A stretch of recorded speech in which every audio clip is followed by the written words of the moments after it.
Começa agora mais um episódio do Geração V, o teu programa de comentário político jovem da Rádio Observador.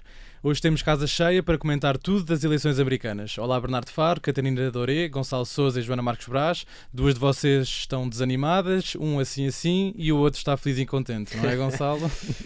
Estou feliz e contente, embora não fosse o resultado que eu estava à espera. Já vamos falar sobre isso. Nossa, exatamente. O meu nome é Vasco Galhardo, eu voto e é verdade, meus caros ouvintes e espectadores. Se só acordaram agora de um coma, ficam a saber que Donald Trump venceu as eleições americanas sem qualquer margem para dúvidas. O regresso de Trump à Casa Branca é histórico. É apenas a segunda vez que um ex-presidente é reeleito em mandatos alternados. As sondagens diziam que o resultado ia ser renhido, mas a verdade é que os republicanos acabaram por dar uma verdadeira tareia aos democratas. Trump subiu em setores do eleitorado que tipicamente pertenciam aos democratas, venceu em todos os swing states, ganhou o voto popular e até registrou uma forte subida nos votos dos imigrantes latinos, que foi uma das surpresas da noite eleitoral. Outra surpresa foi Kamala Harris ter tido menos jovens e menos mulheres a votar nela quando comparamos com as eleições de 2020, quando o candidato era Joe Biden. Gonçalo, começamos por ti porque o teu candidato venceu, mas tu próprio achavas que Kamala Harris iria ganhar as eleições. O que é que aconteceu, afinal? Eu achava que a Kamala ia ganhar as eleições, não pela qualidade da Kamala, porque eu acho que ela tem imensa falta de qualidade, mas porque o trumpismo tem força, como é óbvio, mas o anti-trumpismo é um branding que eu achava que tinha mais força do que propriamente o próprio trumpismo em si. E eu acho que foi isso que também deu, em parte, a vitória de Joe Biden em 2020. Agora, parece-me que o Donald Trump ganha estas eleições por várias razões. Em primeiro lugar, foi o esquecimento que o Partido Democrata teve da classe média trabalhadora e operária nos Estados Unidos. Porque há um economista que não deve muito ser de direita, que é o Branko Milanovic, ele fala muito bem disto também, e até o próprio Bernie Sanders concorda com isto, que também não deve muito a ser de direita, como sabes. Sim. E o argumento é interessante no sentido em que, como os democratas esqueceram a classe operária e industrial dos Estados Unidos, essa parte da classe operária passou a virar à direita a votar em Donald Trump, que outrora votava no Partido Democrata. Muitos dos votos que o Trump tem neste momento advêm daí, e essa é a principal grande razão.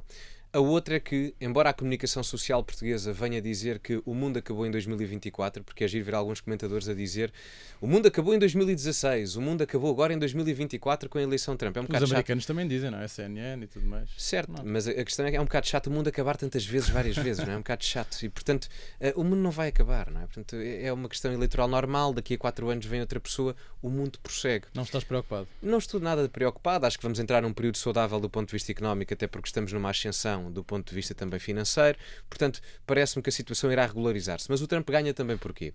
Porque além dessa questão dos blue-collar jobs que viraram à direita, o que aconteceu foi que o MAGA, o Make America Great Again, o movimento, estendeu-se à sua esquerda. Ao contrário do que se ouve nos comentários políticos, que isto é o fim do mundo, e o extremismo, e blá blá blá, e o fascismo, e papapá, o Make America Great Again, enquanto movimento, estendeu-se à sua esquerda, do Trump.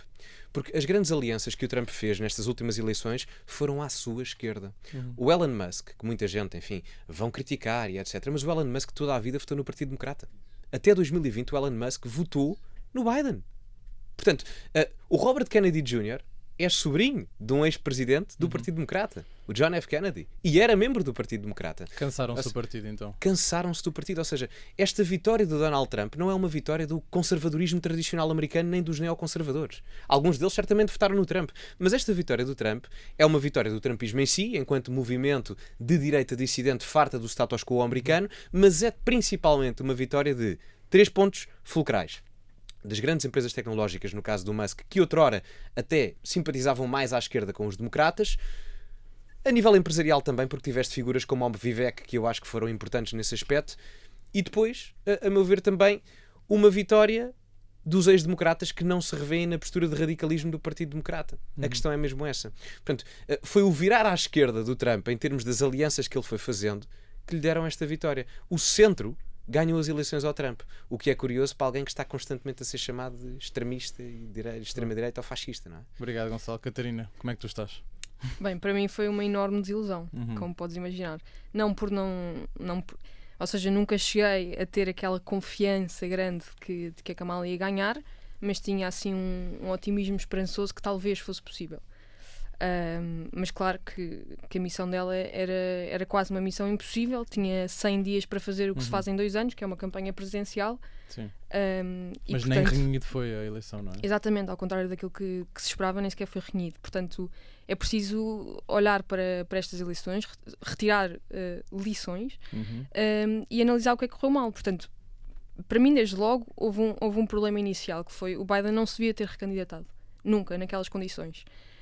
Depois de já se ter recandidatado, saiu tarde demais.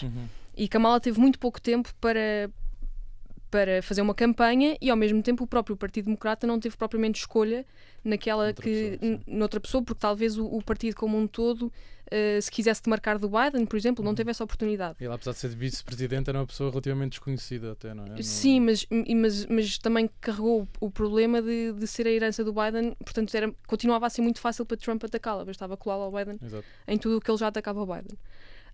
Depois há também um enorme problema de comunicação, face uma gigante e eficaz máquina de comunicação do Trump. A equipa dele é ultra eficaz a comunicar e não houve uma capacidade de resposta à altura nos democratas. Por exemplo, a economia americana estava a ir muito bem, ao contrário do que os indicadores tinham previsto, e eles não conseguiram passar essa mensagem. É inacreditável. Mas pronto, para mim o problema maior é um problema estrutural do Partido Democrata, e aqui eu estou de acordo contigo, que é: os democratas deixaram de falar para o americano médio. E eles têm vindo a focar-se muito em políticas que são mais identitárias, mais segregadoras, e isso não apela ao americano comum, nem oferece respostas a esse americano. E, portanto, não é à toa que o Bernie Sanders veio ele próprio, apesar de, obviamente, fez campanha pela Kamala, porque ele é democrata e tem que o fazer. Mas grande crítica, não é? Mas veio fazer uma crítica de que a classe trabalhadora foi abandonada e, de facto, os americanos votam com o bolso. Ponto. Eles pensam no seu próprio bolso. Dentro desse bolso está dinheiro que eles trabalharam para o ganhar. E, portanto, estes aliás, são os valores basilares da sociedade americana. É o dinheiro e é o trabalho.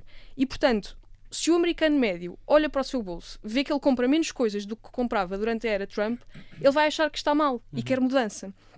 E, portanto, era preciso que a campanha de Kamala e dos democratas fosse capaz de falar para esse americano, de explicar um panorama mais geral, e não foi capaz de o fazer. Mas também, já só para terminar, gostava de referir aqui uma análise muito interessante do Financial Times que eu estive a ler, que mostra como todos os partidos de governo dos países desenvolvidos em 2024 perderam eleições.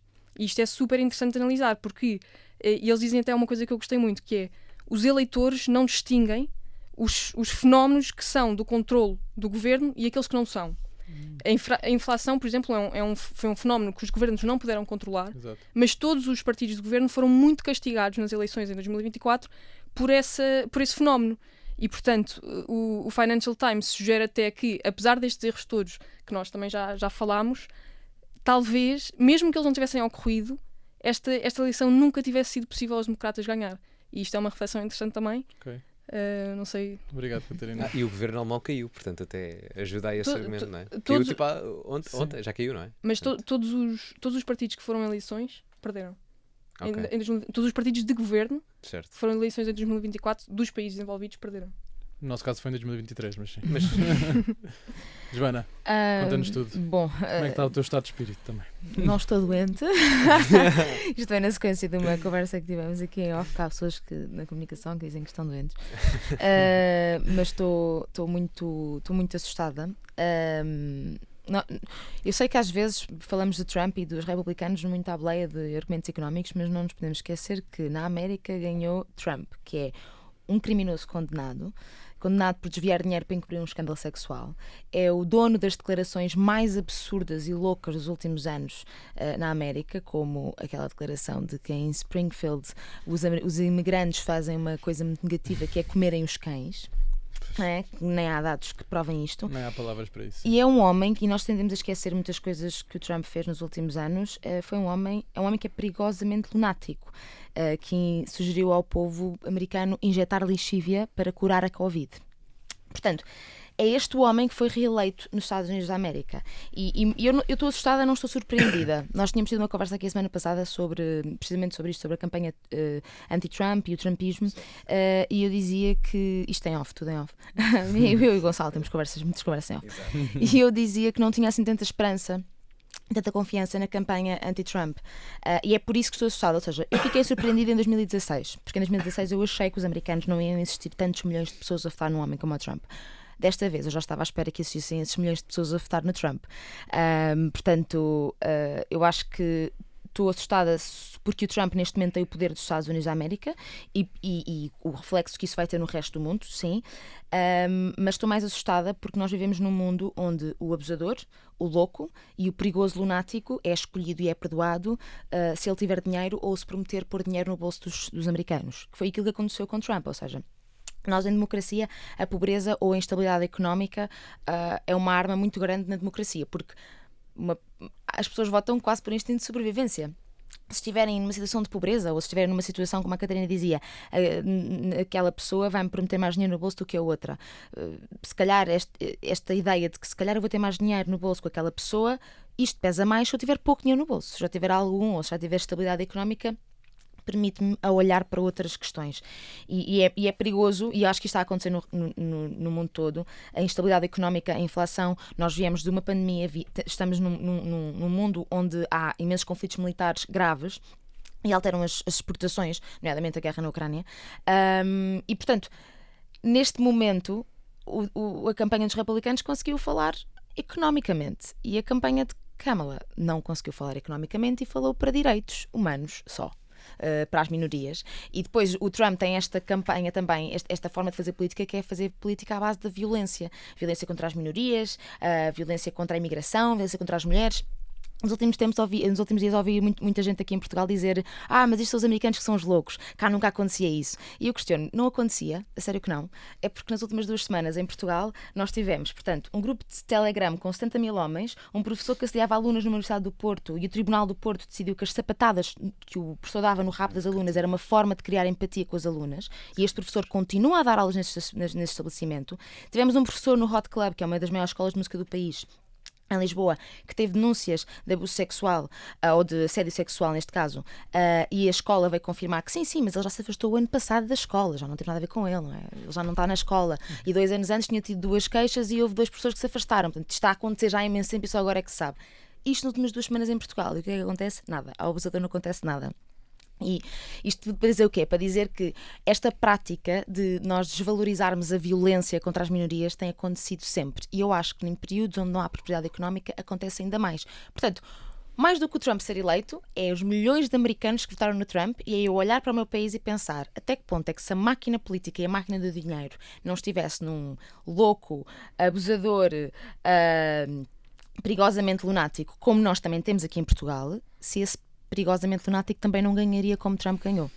Portanto, para terminar, eu queria dizer que os americanos foram chamados a votar, é verdade, e portanto votaram na economia em vez de votarem numa mulher que defende os direitos humanos, e portanto esta mulher perdeu, não é? Esta mulher que vê a política como um espaço de diálogo e ganhou o seu oponente, que vê a política como uma arena onde vale tudo, onde a violência é a palavra de ordem, e onde, se ele perdesse, ele ia desafiar uns gajos vestidos de neandertais com cornos na cabeça para invadir o Capitólio, como fez em 2021. Portanto, ainda bem que dessa maneira não vamos ter uma segunda invasão ao Capitólio. Exato. Obrigado, Joana. Bernardo, tu que não sabias em quem votar, conta-me tudo. Antes de mais, eu só quero deixar esta nota. Eu estou radicalmente contra 90% que a Joana acaba de dizer. Claro. Acho que isto é de uma redução drástica daquilo que foi a campanha Trump, aquilo que é o plano económico, a visão estratégica para os Estados Unidos, o seu posicionamento geopolítico, enfim. Acho que isto é um esgotamento entre ela, mulher que defende os direitos dos homens ou os direitos da humanidade e os direitos das minorias, versus ele, que é um louco lunático. Eu disse que ela não conseguiu falar economicamente para as pessoas, e esse foi o grande problema dos democratas. Não foi esse o único problema, não foi esse o único problema. Vasco, antes de mais, eu há já para aí 10 dias, nós não estivemos cá na última sessão, E, portanto, eu já estou há muito tempo convicto de que quero que os republicanos ganhem. Portanto, isto aqui é em termos de aquilo que seria para mim o partido de eleição. Eu não gosto necessariamente do Trump, tenho dito várias vezes, também não gosto da Kamala, acho que ambos são candidatos muito fracos. No entanto, aquilo que eu acho que é efetivamente louvável é ver um tipo como o Donald Trump, com a idade que tem, 78 anos, se não estou em erro, que está há para aí 8 anos, há 8 anos que aquele homem é criticado, é veiado, é tudo por toda a gente, pela comunicação social, pela imprensa toda a nível mundial, e mesmo assim ele consegue fazer algo histórico, ganha não só estas eleições com resultado claríssimo, como ganha todo o Senado, como ganha depois em princípio agora também a votação do público, que só visto em 2004 e é a terceira vez que acontece desde 1988. Isso aconteceu mesmo, sim. Exatamente, portanto estamos a falar, eu acho que isso é um resultado histórico. Acho que é um resultado histórico e mais do que tudo, eu acho que o mundo não acabou, o mundo mudou. Eu acho que o mundo mudou e já explico o que é que eu acho com isto. Okay. Mas o mundo mudou com as eleições agora do Trump versus Kamala e começa tudo precisamente aqui, que é... Eu vinquei a minha intenção de voto quando há 2 semanas atrás eu vi o Barack Obama a fazer um discurso um dos comícios da Kamala, e eu sigo o Barack Obama há muitos anos, é para mim um dos melhores líderes que a nossa democracia mundial teve nos últimos 20 anos.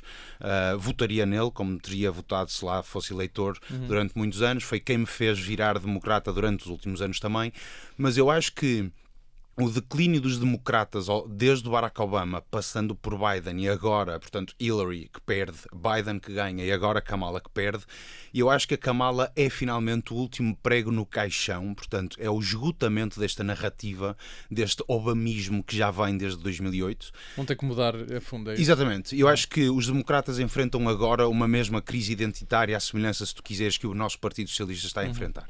Ou seja, eles vêm desde 2008 nesta retórica da defesa dos direitos das minorias, sem dúvida. Começa com Barack Obama a aprovar o casamento homossexual e de lá para cá todos estes vários movimentos, sempre todos muito suportados pelos democratas. Mas eles eram contra a iniciativa. Eles eram contra inicialmente, exatamente. Exatamente, é isso. As pessoas conseguem mudar, não é? Isso, mas é por eles que esta narrativa ganha tónica, ok? É por eles também que a narrativa de aumentos de impostos ganha tónica, é por eles que a narrativa de diplomacia em vez de guerra ganha tónica, por mais que eu sei, Barack Obama alimentou várias guerras, mas a diplomacia ganha... Não percebi? Não, o Barack Obama, enfim, não, o Barack Obama, só uma nota, o Barack Obama é dos presidentes mais intervencionistas do ponto de vista militar que existe. Péssimo. No entanto, eu estou a falar da construção de narrativas, ou seja, é o Barack Obama quem investe numa narrativa de diplomacia, e eu acho que agora aquilo que o povo americano veio dizer é chega dessa narrativa. Ou seja, chega de sermos amigos de toda a gente, chega de sermos os polícias deste mundo todo, chega de estarmos com um país completamente defraudado, sem visão, sentido estratégico. Eu acho que é isto que o Trump traz. O Trump, sobretudo, traz aquilo que é um sentido estratégico, de uma definição clara, de uma América que querem ver com orgulho, que vingue neste novo panorama económico e internacional, e que seja efetivamente aqui um bastião de glória, suportada não é no dinheiro, o dinheiro é uma consequência, na meritocracia, que é algo que nós, na Europa, nós não sabemos o que é que isso significa. Para a economia e para o tecido social americano, eles acreditam na meritocracia. E eu acho também que estas eleições são um passo muito, muito, muito largo em como o povo americano antes prefere a desigualdade promovida pelo capitalismo livre como têm do que tratar toda a gente por igual e promover uma igualdade na pobreza, que era um caminho que os democratas iam trazer por um alimentar de um socialismo no qual eu pessoalmente não acredito. E portanto eu vejo com muitos bons olhos este resultado. Eu volto a dizer, eu não adoro Trump, adoro no entanto aquilo que é o quadro político e de governo que os republicanos trazem para cima da mesa e estou expectante. Passando às recomendações, vou pedir à Joana, ao Gonçalo, à Catarina e ao Bernardo para fazerem a sua recomendação da semana. Bernardo, o que é que vais recomendar aos nossos ouvintes e espectadores? Olha, Vasco, desta vez eu vou sugerir um livro, chama-se Super Agency. É um livro lançado agora pelo Reid Hoffman. O Reid Hoffman, para quem não sabe, foi diretor de operações do PayPal, depois saiu para fundar o LinkedIn, que acaba a vender à Microsoft. É hoje em dia um dos grandes investidores e visionários tecnológicos deste mundo, e ele acaba de lançar este livro que é um bocadinho uma futurologia sobre o que é que o mundo poderá vir a ser com a proliferação de tecnologias como a inteligência artificial. É nisso que ele se foca sobretudo. E eu estou muito expectante relativamente a este livro, sou um grande adepto do Reid Hoffman e portanto queria sugeri-lo aqui. Super Agency. Muito bem, obrigado Bernardo. Catarina? Eu ainda pensei em sugerir aqui um livro sobre política americana, mas quis mudar o tema, portanto vou sugerir um espetáculo do Gregório do Vivier, que era da Porta dos Fundos. Eu gosto muito dele, portanto só por ser dele eu vou. Chama-se O Céu da Língua e vai estar em Lisboa de 14 de novembro a 1 de dezembro. Muito bem, obrigado. Catarina, Joana? Eu vou sugerir um livro, normalmente não sugiro livros, mas vou sugerir um livro de José Eduardo Algalusa, que é um autor angolano e com ascendência portuguesa e brasileira. E o livro chama-se O Mais Belo Fim do Mundo. É um livro que reúne de crónicas, textos, pensamentos, compêndios, é um compêndio de contos, crónicas e apontamentos que o autor reuniu entre 2018 e 2021 e por isso apanha aqui o pós-eleição do Trump em 2016, a eleição de Jair Bolsonaro, o Covid, portanto, a Covid 2020, 2021, e é muito interessante, eu ainda ontem à noite estive a ler aqui algumas das crónicas, é muito interessante ver as considerações que o autor faz sobre o Trump e sobre o Bolsonaro, o final do Trump também, e a eleição de Joe Biden, e como é que nós agora voltamos à mesma coisa. Muito bem, obrigado Joana. Gonçalo, para terminar. Eu vou recomendar também um livro, no caso é o Método no Caos, da Diana Soler com o Tiago Moreira de Sá, escrevem-no em conjunto, e é interessante o título do livro porque explica um pouco aquilo que é o fenómeno trumpista além da personalidade do Trump, ou seja, uma perspectiva mais aprofundada do que é que nós podemos ter até a nível internacional nos próximos 4 anos e daquilo que advém do Trump em geral. Ok, muito obrigado, meus caros. O Bernardo, na primeira parte, tinha dito que realmente o mundo tinha mudado com esta eleição. E quero então saber o que é que acham que vai ser o futuro daqui para a frente, quando a partir de janeiro Donald Trump se voltar a sentar na sala oval. Qual é o futuro da América, da Europa e do mundo? Bernardo, o que é que achas? Claro, Vasco. Eu acho que há momentos na história que ficam marcados na eleição de determinados candidatos. Quando nós olhamos para os últimos, digamos, 60 anos, em termos de narrativas, de construção de narrativas, que é assim que eu costumo ver a política, vejo 2 grandes momentos que moldaram os últimos, diria, 60 anos. Do lado da América, a eleição do Ronald Reagan, foi quando nós temos uma economia a ser completamente liberalizada, é o princípio destas políticas monetárias que têm estado a liderar a construção da economia nos últimos anos e assim sucessivamente. Do lado da Europa tivemos uma eleição do Tony Blair, ao virar do milénio mais ou menos, final do século passado, início deste, e que trouxe com ele muito daquilo que foi a base da construção para a narrativa de esquerda e de centro-esquerda. Portanto, Sir Reagan foi quem suportou a construção da narrativa do centro-direita dos últimos cerca de 20, 30 anos e que agora está a ressurgir no Trump. Tony Blair é, se tu quiseres, eu diria, parte da estrutura daquilo que foi o suporte da construção da narrativa do centro-esquerda nos últimos 20, 30 anos. Parte dessa narrativa e depois, por exemplo, suportada na construção da narrativa de Barack Obama, e quando, por exemplo, Tony Blair sai em 2000 e qualquer coisa no Reino Unido, temos Barack Obama num centro-esquerda democrata a ser eleito nos Estados Unidos e ele vai para lá o mesmo quadro de narrativa. E, portanto, em que é que o mundo muda? Eu acho que o mundo muda precisamente porque temos agora a introdução de uma nova narrativa. É uma narrativa que vai mudar muita coisa em muitas dimensões. Eu acho que vai trazer, sem dúvida alguma, valores ou conceitos como soberania dos povos, vai voltar a trazer este tema. Nós estamos há muitos anos a caminhar neste sentido de uma globalização, de uma aldeia global, de uma interligação entre comunidades. E de repente eu acho que com isto vem uma narrativa de soberania dos povos, individualismo, protecionismo de algum modo também, o controle das fronteiras, imigração e portanto protecionismo nesse sentido, protecionismo naquilo que é o consumo interno das economias, construção das economias, dos seus meios de produção e portanto eu acho que vai aqui trazer alguns movimentos de relocalização de indústrias, relocalização de postos de trabalho, um pensar diferente nesse sentido. Vai também trazer, eu acho, que um grande jogo político em termos geopolíticos e macroeconómicos, que vai ser, eu quero acreditar, uma economia que vai ser uma economia americana desburocratizada, quero eu acreditar, mais liberal, menos a ir atrás de impostos. A ver, vamos o que é que isto vai criar em termos de desigualdades, mas a economia americana já é desigual por si só, portanto, a ver, vamos, e aí eu estou relativamente preocupado. Em relação às taxas ou a tudo o que é estrangeiro? Relativamente àquilo, pois isso, por exemplo, pode vir a trazer um resultado que é aumento de inflação, ou seja, aumento do custo direto no bolso das pessoas, mas não necessariamente, exatamente. Portanto, isto vai tudo muito depender de agora como é que as coisas são feitas. Vamos ser egoístas também a pensar na Europa, nós europeus. Isso, mas eu acho que nós europeus aqui, infelizmente, sim, é isso. Eu acho que nós europeus neste momento estamos a cair para um segundo plano, porque nós estamos um bocado, quando tu hoje em dia olhas para o mapa mundo, tu tens aqui 2 grandes potências a puxar tudo para os seus extremos. Temos de um lado a China, temos do outro lado a América. Exato. E tudo aquilo que está ao centro, isto acaba por ser este 8, não é? Um 8 deitado, um símbolo do infinito, e nós estamos precisamente ao centro, em que tudo passa por cá, mas nada converge para cá, não é? Portanto, nada cá fica, é o que eu quero dizer. E eu acho que o destino da Europa é um bocadinho à semelhança do relatório Draghi, e nós das duas, ou trazemos para aqui mudanças significativas e reformas estruturais, ou então este caminho da burocratização e da regulamentação de tudo e todos não vai ser parte da solução.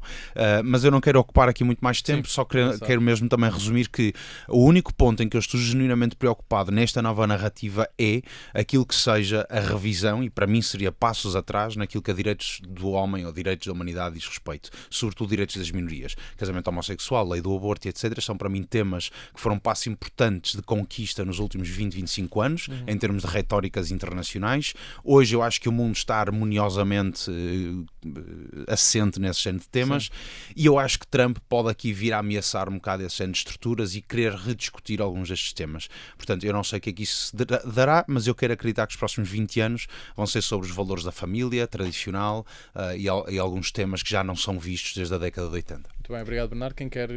Não, eu já agora queria mesmo dizer que há efetivamente esse plano, porque o Trump, apesar de não ser religioso, ele está rodeado de pessoas que não só são religiosas, e se fossem só religiosas normais estava tudo bem, mas são religiosas radicais. Ele está rodeado de católicos radicais com uma agenda ideológica, de facto uma agenda ideológica, e que ele agora tem a capacidade de lhes dar poder de efetivamente agir nesses campos. E, por exemplo, o tema do aborto surpreendeu-me aqui uma coisa que é, pelo menos isto foi a percepção que eu tive, não é? Não sei se isto é real ou não, mas eu senti que este tema, que era uma das grandes bandeiras de Kamala, foi muito mais determinante para determinar pessoas a não votar nela do que o contrário. Ou seja, é um tema que gera mais repulsa, porque quem é contra, quase que isso impede completamente de votar Kamala, enquanto que quem é a favor da despenalização não é um tema assim tão determinante para a sua vida. E, portanto, isto preocupa-me especialmente. Eu a parte económica, não sei bem como é que vai ser, isso deixo mais acho que vocês já disseram, tu já disseste o mais importante, mas a imprevisibilidade de Trump, que ele usa como um trunfo, eu acho que pode dar perfeitamente para os dois lados. Portanto, por isso é que vocês também estavam a dizer que a tal história das taxas também não sabiam se iam dar para um lado ou para o outro, mas isto é, eu não sei, e agora também mudando um bocadinho de tema, mas eu não sei se Trump ser tão imprevisível vai gerar uma atitude mais cautelosa da Rússia ou da China, ou se pelo contrário os vai incentivar mais a agir. E eu tenho um grande receio que seja esta segunda opção, porque, por exemplo, a China, se invadir o Taiwan, já sabe que Trump está isolacionista. Putin já sabe que pode continuar a concretizar o seu sonho de acordar um império adormecido, e portanto eu estou com muito medo. Ele diz que basta um telefonema para acabar com a guerra. Sim, mas não Mas basta. claro que eu sei que não. Ele diz muita coisa, Sim. enfim. Mas pronto, portanto, no futuro dos Estados Unidos era sobretudo, são estes dois planos que me preocupam muito, e só para terminar, a conjugação desses dois planos é a figura de J.D. Vance. É uma pessoa que me preocupa muito, porque é um homem extremamente inteligente e que é capaz de repente, capacitar o movimento do Trump, que era um movimento mais populista, mais centrado na figura dele. Ele é capaz de dotar esse movimento de uma carga intelectual, de uma carga ideológica, e portanto, desenvolver essa intelectualidade do movimento. E isto significa que, enquanto que nós... Não sei quanto a vocês, mas às vezes eu pensava, pronto, o Trump ao menos já está a ficar velho, já não vai durar muito mais tempo, mas isso já não pode ser um motivo de alívio, porque quando estes 4 anos terminarem, há um sucessor definido, há um sucessor claro, e é J.D. Vance. Portanto, ele vai conseguir incorporar tudo aquilo que Trump representa, e talvez até mais, em si, e portanto o movimento de Trump, no fundo, vai se autonomizar da pessoa de Trump. E isso para mim preocupa-me, porque significa que pode durar muito mais tempo do que aquilo que eu gostaria. Ok, obrigado, Catarina. Gonçalo? E para a Europa? Sim, eu queria falar, só dar aqui uma nota na questão das tarifas alfandegárias, porque eu vejo muito também as notícias de que os preços vão aumentar, Isso é uma possível consequência, porque obviamente os Estados Unidos não vão colocar tarifas alfandegárias em todos os produtos, porque, enfim, de um ponto de vista económico, o que pode acontecer, há duas grandes visões que nós podemos ter através da teoria das vantagens absolutas ou relativas, não quero fazer isto mal de economia, mas os países, quando querem abordar uma proposta económica protecionista, o que fazem é potencializar a produção interna. Ora, o que vão fazer é potencializar a produção interna nos bens e serviços que conseguem produzir. Ora, se conseguem produzir esses bens, por que é que irão estar a importar de fora? Portanto, essas tarifas alfandegárias serão colocadas, obviamente, em bens e serviços ao que os Estados Unidos não precisam de importar. Não precisam de importar os restantes produtos, obviamente. Portanto, quando se fala de protecionismo, nós também estamos a falar num tipo de capitalismo mais centralizado, certo? Mais protegido, mas é um tipo de capitalismo. Não é livre-cambismo, não é livre mercado, mas também é capitalismo. Agora, relativamente à questão da Europa, nós tínhamos visto nas últimas eleições que existia um virar à esquerda na Europa. Em França, o partido mais votado, ou melhor, quem tinha ganho inicialmente tinha sido a coligação do centro com a esquerda, embora depois nas legislativas o resultado tivesse sido diferente por indicação de Macron. No Reino Unido ganhou também a esquerda, com o Keir Starmer, e a realidade é que se nós virmos de um ponto de vista do Conselho de Segurança da ONU, nós temos 5 países, não é? A Rússia, a China, os Estados Unidos, a França e o Reino Unido. No Bloco Ocidental, dos 3 países do Bloco Ocidental, os Estados Unidos, a França e o Reino Unido, 2 iriam estar, no caso a França e o Reino Unido, ao centro ou à esquerda, no caso do Reino Unido e a França, e se Kamala Harris ganhasse, iríamos ter os 3 países do Bloco do Conselho de Segurança da ONU na vertente ocidental com governos de esquerda. Portanto, o Trump é importante no sentido de equilibrar a visão geopolítica daquilo que é a visão europeia até. E outro ponto que é, as pessoas aqui na Europa, vi muita gente preocupada, mas o Trump, a Europa, a Itália, a nossa segurança, isto é um mal que se considera mal, mas é um mal que vem por bem. Porque a Europa tem que se começar a defender por ela própria, não através de um federalismo europeu, mas através de um maior financiamento da soberania dos Estados-nação e nas suas próprias defesas, com cooperação entre os países europeus. Não federalismo, mas cooperação. Isso é certíssimo. E além do mais, será importante também noutro aspecto, nesta questão militar, é que o mundo, na primeira governação de Trump, era extremamente mais pacífico do que é agora. Nós falamos muito da questão de Putin. Putin governa a Rússia desde 2000, com uma interrupção entre 2008 e 2012, que foi o Medvedev, mas desde 2000. Ora, em todos os mandatos de Putin e em todos os mandatos de presidentes dos Estados Unidos, houve invasões à Rússia. Em 2000, a Rússia invadiu a Chechênia. Era presidente Bill Clinton. Em 2008, a Rússia invade a Geórgia. Era presidente George W. Bush. Em 2014, a Rússia invade a Crimeia. Era presidente Barack Obama. Em 2022, a Rússia invade a Ucrânia. Era presidente Joe Biden. Portanto, nos últimos 24 anos, o único período onde a Rússia esteve quieta, onde foram feitos acordos no Médio Oriente para conseguir paz a nível geopolítico com os países árabes e Israel e paz, ou vamos dizer estabilidade com a questão das Coreias, foi no período entre 2017 e 2021. Curiosamente, o período de Trump. Podem-lhe ser indicadas muitas críticas. Para fechar, Gonçalo, sim. Mas para terminar, podem-lhe ser indicadas muitas críticas, mas a verdade é que do ponto de vista geopolítico, foi o único presidente, desde Jimmy Carter em 40 anos, a não começar um conflito armado ou uma guerra enquanto presidente dos Estados Unidos. Muito bem. E Joana, porque o mundo não é só a América, como eles acham, não é? Também temos aqui assuntos para debater no nosso país. Eu queria muito trazer os assuntos de Portugal, nomeadamente o conflito que está a surgir no PS, mas eu antes tenho que dizer aqui uma coisinha sobre o futuro relativamente a Trump, que é que quando os economistas se sentam à mesa para falar e dizem que é tão bom porque o capitalismo e o mercado privado vai começar a funcionar novamente e a meritocracia, eu queria só trazer aqui um dado do que é que vai acontecer no futuro, nomeadamente relativamente a Musk, porque Musk doou pelo menos 119 milhões de dólares para esforços relacionados com a campanha republicana. Isto é uma notícia avançada pelo público. E depois a agência Reuters vem trazer aquilo que um funcionário da SpaceX, que é uma empresa do Elon Musk, esse funcionário veio dizer que Elon Musk encara a regulação como algo que se atravessa no caminho dos seus negócios e da sua inovação. E, portanto, ele vê a administração de Trump como um veículo para se livrar de tanta regulação quanto conseguir, para fazer o que quiser com a rapidez que quiser. Não nos vamos esquecer que Musk tem negócios como a Tesla, a Neuralink, que é uma empresa que está a desenvolver implantes neuronais, tem uma empresa de inteligência artificial e, portanto, tudo isto são empresas que precisam de uma ausência de regulamentação, e essa ausência de regulamentação vai facilitar imenso os negócios de Musk. Portanto, sim, é deixar o mercado funcionar. Um homem que é o homem mais rico do mundo tornar-se o homem mais rico do mundo ainda, ou ainda mais rico, continuar a ser o mais rico, continuar a ser mais rico ainda. Não nos esqueçamos que as ações dele dispararam em 15%. Sim. Logo a seguir à vitória de Trump. Portanto, sim, rico. Esta é a meritocracia que nós temos na América, nomeadamente a regulamentação também de impacto ambiental, da produção de petróleo e gás, que também vai desaparecer, provavelmente como desapareceu no último mandato de Trump. Portanto, agora para viajar para Portugal. E agora, Portugal. Portanto, está aqui a acontecer uma novelazinha dentro do PS, não é? Portanto, Ricardo Leão colocou-se ao lado do Chega, do Partido Chega. Era Presidente da Câmara de Louros. Da Câmara de Louros, exatamente. Já não é. Apoiou uma medida do Chega, que era o despejo forçado dos arrendatários de habitações municipais que tinham sido condenados por atos de vandalismo. Portanto, para ter uma ideia, se Ricardo Salgado estivesse a morar numa habitação municipal, não seria despejado, porque não tinha sido condenado por um ato de vandalismo. Foi condenado, ou está neste momento com processo, mas, portanto, a medida de Ricardo Leão era esta, ou a medida do Chega que Ricardo Leão apoiou. Neste sentido, Pedro Nuno Santos veio valorizar um bocadinho o mediatismo que surgiu à volta deste apoio que Ricardo Leão deu à medida do Chega.